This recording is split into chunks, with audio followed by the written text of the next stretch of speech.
Hi guys. పెరుగు కూడా తినాలనిపిస్తుంది కానీ పెరుగు అయితే తక్కువ ఉంది, ఏం చేయాలి అని అనుకుంటున్నారా? అయితే నేను చెప్పినట్టు ఒకసారి మీరు ట్రై చేయండి.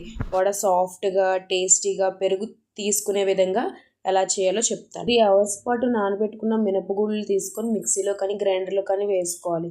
వేసి టేస్ట్కి తగ్గట్టు సాల్ట్ వేసుకొని మిక్స్ చేసుకోవాలి.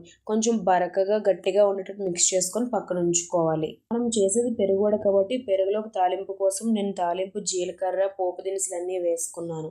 వేసుకొని ఫ్రై చేసి కొన్ని ఎండుమిర్చి పచ్చిమిర్చి కరివేపాకు కూడా వేసుకొని ఫ్రై అయిన తర్వాత పోపు 1/2 లీటర్ పెరుగు తీసుకున్నాను. పెరుగులో సాల్ట్ వేసుకొని మనం రెడీ చేసుకున్న పోపు కూడా వేసుకొని బాగా మిక్స్ అయ్యేటట్టు మిక్స్ చేసుకున్నాను.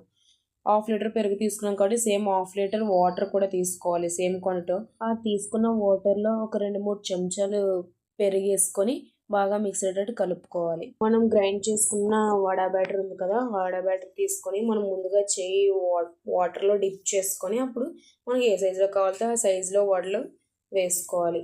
వేసుకొని వేగిన తర్వాత రెండు పక్కల ఫ్రై అయిన తర్వాత తీసుకొని మనం ముందుగా వాటర్లో కొంచెం 2 to 3 టేబుల్ స్పూన్ కలిపాం కదా పెరుగు, అందులో ఫస్ట్ వేసుకొని ఒక 20 సెకండ్స్ పాటు అందులో నానిన తర్వాత మనం ఉన్న పెరుగు ఉంది కదా, పెరుగు మిక్చర్లో వేసుకోవాలి. ఇలా చేయడం వల్ల ఏంటంటే పెరుగు ఎక్కువ కన్జ్యూమ్ చేయదు వడ, కానీ పెరుగు ఫ్లేవర్ ఉంటుంది. ఎందుకంటే ఆల్రెడీ మనం వాటర్లో పెరుగు డిప్ చేసి పెరుగు కలుపుకున్నాం కదా, ఆ కలుపుకున్న పెరుగు వడ లోపలికి వెళ్ళి ఫ్లేవర్ అయితే మనకు తగులుతుంది. అట్ ద సేమ్ టైం పెరుగు ఎక్కువ తీసుకోదు.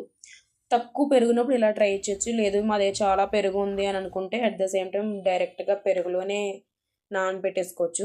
ఒక 2 to 3 అవర్స్ వదిలేస్తే మంచిగా స్పాంజీగా మొత్తం పెరుగంతా పీల్చుకొని మంచిగా ఉంటాయి. ఒకసారి మీరు కూడా ట్రై చేయండి. Please like share subscribe my channel. Thank you.